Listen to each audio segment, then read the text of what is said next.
பெருமதிப்பிற்குரிய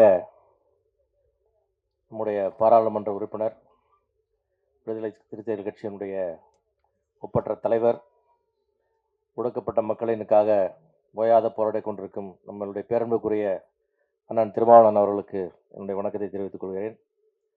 அதே போல ஐயா முத்தரசன் அவர்களுக்கும், என்னுடைய அன்பு சகோதரர் தமிழக வாழ்வுரிமை கட்சியினுடைய தலைவர் வேலுமுருகன் அவர்களுக்கும் என்னுடைய மற்றும் இங்கே கூடியுள்ள அனைவருக்கும் என்னுடைய வணக்கம் மற்றும் பத்திரிகை தோழர்கள் அனைவருக்கும் என்னுடைய வணக்கம்.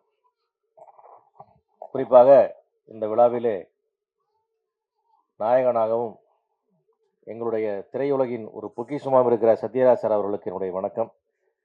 சத்யராஜ் சார் மாதிரி ஒரு நடிகரை பெற்றது இந்த சினிமா பெற்ற ஒரு மிகப்பெரிய ஒரு பெரும் பொக்கிஷம்.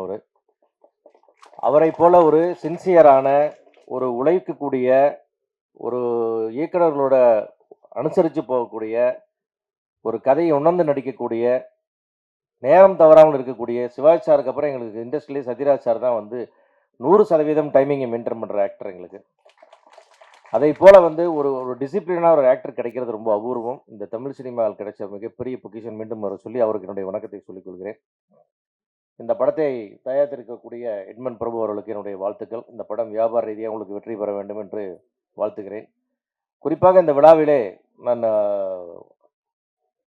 முக்கியமாக ஐயா திருமாவளவன் அவர்களுக்கும், மீண்டும் உள்ள வேலுமுருகன் அவர்களுக்கும், முத்தரசன் அவர்களுக்கும், மீண்டும் இல்லை அரசியல் ரீதியில் அனைவருக்கும் என்னுடைய வேண்டுகோள், இது போல நிறைய சினிமா விழாக்களுக்கு நீங்களாம் முக்கியத்துவம் தர வேண்டும், நீங்கள்லாம் கலந்து கொள்ள வேண்டும். ஏனென்றால் இந்தியாவிலேயே திரையரங்கில் படம் பார்க்குற ஆடியன்ஸ் ரொம்ப கம்மியாக இருக்கிற மாநிலம் தமிழ்நாடு. காரணம், இதுக்கான ப்ரொமோஷன்ஸ் நாங்கள் ரொம்ப வீக்காக இருக்குது. காரணம் மக்களுடைய மனநிலை வேறையாக இருக்குது. மற்ற மாநிலங்களுக்கு எங்களுக்கு தேர்தல் ரெஸ்பான்ஸ் இல்லை. இன்றைக்கி படம் எடுத்துகிட்டு இருக்கிறோடைய 90% தயாரிப்பாளர்கள் நஷ்டத்தை மட்டுமே சந்திச்சுட்டு இருக்கிறோம். எங்களுக்கான விஷயங்கள் நிறைய அங்கே நடக்கலை. அது மாதிரி இது நிறையா கிடைக்க வேண்டிய பெனிஃபிட்ஸ்க்காகவும் நாங்கள் போராடிட்டு இருக்கிறோம். ஆடியன்ஸ் உள்ளே கொண்டு வரதுக்கும் போராடிட்டு இருக்கிறோம். இது எல்லா விதத்திலும் சினிமா நசிந்து கொண்டே இருக்கிறது. சினிமான்றது ஒரு ஒப்பற்ற தொழில். இது வெறுமனே ஒரு பொழுதுபோக்கு மட்டும் இல்லை சார். ஆக்சுவலாக இது மக்களுடைய அத்தனை அவனுடைய கோபம், ஆசை, பாசம், காமம் எல்லாத்தையும் தீர்த்துக்கிற இடம் சினிமா தியேட்டர். சினிமா அதில் தான் எல்லாமே எக்ஸாஸ்ட் ஆகிறாங்க மக்கள். அதை விட்டுட்டோம்னா அந்த நாட்டுடைய சட்டம் ஒழுங்கே கெட்டு போகும் இந்த சினிமா இல்லைன்னா. ஏன்னா அவனுடைய எல்லா இதையுமே இங்கே தீர்த்துக்கிற இடம் இந்த இடம். அப்பேற்பட்ட ஒரு சினிமாவுக்கு சரியான அங்கீகாரம் எதுவுமே இல்லாமல் எங்களுக்கு ஆடியன்ஸும் தேட்டருக்குள்ளே வராமல், தேட்டர் காஸ்ட் அதிகமாக இருக்குது, கேன்டீன் காஸ்ட் அதிகமாக இருக்குன்னு ஆடியன்ஸ் உள்ள வர்றதில்லை. அதேமாரி படத்தை ரிலீஸ் பண்ணோம்னா ரிஸ்க் மொத்தம் ப்ரொடியூசர்ஸ்க்கு இருக்குது.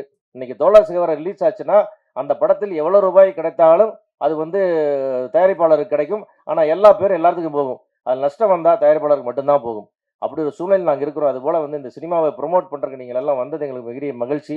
ஏன்னா உங்களால் இந்த சினிமா இன்னும் அதிக தூரத்துக்கு எடுத்துகிட்டு போகப்படும், அதிக மக்களால் பார்க்கப்படும். இந்த விளம்பரங்கள், இந்த விழா அதிகமாக பார்க்கப்படும். அதன் மூலமாக இந்த படம் ஒரு நல்ல லாபத்தை எட்ட வேண்டும் என்று எங்களுடைய ஆசை. இதே போல் பல விழாக்களுக்கு நீங்கள் தொடர்ந்து ஆதரவு அளிக்க வேண்டும். எங்களுக்குள்ள குறைகளை கூட மத்திய அரசிலே சொல்லி எங்களுக்கு வேண்டுகிற சில சலுகையெல்லாம் தேவைப்படுகிறது. நாங்களும் போராடி கொண்டு தான் இருக்கிறோம்.